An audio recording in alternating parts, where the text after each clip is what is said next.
Uterus की normality क्या होती है?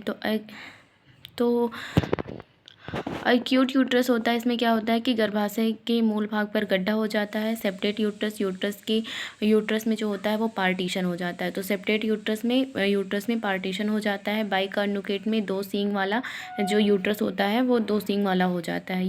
यूनिकॉर्निकेट जो होता है वो यूट्रस का आधा भाग ही, इसमें यूनि मतलब ऐसा लग रहा है कि अकेला है, तो यूनिकॉर्निकेट में यूट्रस का आधा भाग ही विकसित हो पाता है। इसके 4 प्रकार होते हैं: कम्युनिकेटेड, नॉन कम्युनिकेटेड और नो कैविटी।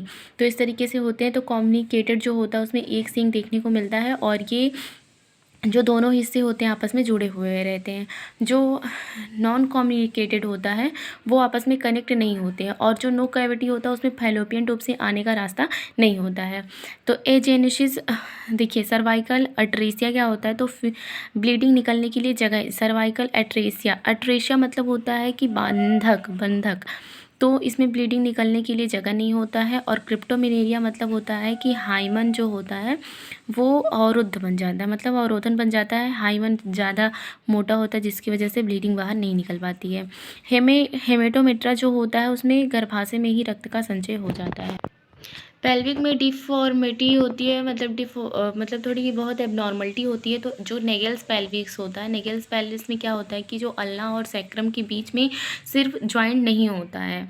और जो रॉबर्ट पेल्विस होता है इसमें आला और सैक्रम के बीच में दोनों तरफ, मतलब इसमें नेगल्स में एक तरफ नहीं होता और रॉबर्ट में दोनों तरफ नहीं होता है जॉइंट। ऑस्टियोमेलिसिस में होता है 3 कोने के इनलेट, मतलब जो इनलेट होते हैं उनके 3 कोने होते हैं। रेचिटिक में होता है, इसमें रिकेट्स होने के कारण किडनी शेप का ये पेल्विस जो होता है किडनी शेप का बन जाता है, और इसमें जो बोन्स होती हैं वो बिल्कुल नरम हो जाती हैं, तो इसको हम रेचिटिक कहते हैं। हाई एसिमिलेशन पेल्विस, इसमें 6 कशेरुकाओं से बना होता है। हाई है तो 6 हो जाएगा, और अगर लो की बात करें तो लो में 4 से बनी होती है। तो फिर ऑब्स्टेट्रिक के अनुसार देखिए, जो ट्रू पेल्विस होता है जिसको हम ट्रू पेल्विस कहते हैं, जहाँ से बेबी की डिलीवरी होती है उसको हम ट्रू पेल्विस कहते हैं। और जो फॉल्स पेल्विस होती है वो बाहर पाए जाने वाला इलियोपेक्टिनियल के बाहर वाला जो हिस्सा होता है उसको हम क्या कहते हैं? फॉल्स पेल्विस कहते हैं। देखिए, जो थैलार्की होता है सबसे पहले ब्रेस्ट का विकास होता है, उसके बाद प्यूबार्की आता है, उसके बाद मेनार्की आता है। गैमेटोजेनेसिस क्या होता है? ओवम व स्पर्म का formation and maturation he gametogenesis कहलाता है। ओजेनेसिस क्या होता है कि महिला के ब्रूड के जीवन के 3rd मंथ में ओवेरियन फॉलिकल डेवलपमेंट इसका स्टार्ट हो जाता है, उसी को कहते हैं। जन्म के पहले समसूत्री विभाजन होता है और जन्म के बाद अर्धसूत्री विभाजन होता है। देखिए, जन्म के पहले जो है हम सबको समान मानते हैं, किसी से कुछ भी भेदभाव बच्चों से नहीं रहता है। लेकिन जैसे ही जन्म हो जाता है उसके बाद हम क्या करते हैं, उसके अंदर आधे अधूरे भेदभाव हम दिखाने लगते हैं। तो इसी तरीके से ट्रिक से याद करेंगे कि अर्धसूत्री विभाजन जन्म के बाद होता है और जन्म के पहले समसूत्री विभाजन होता है।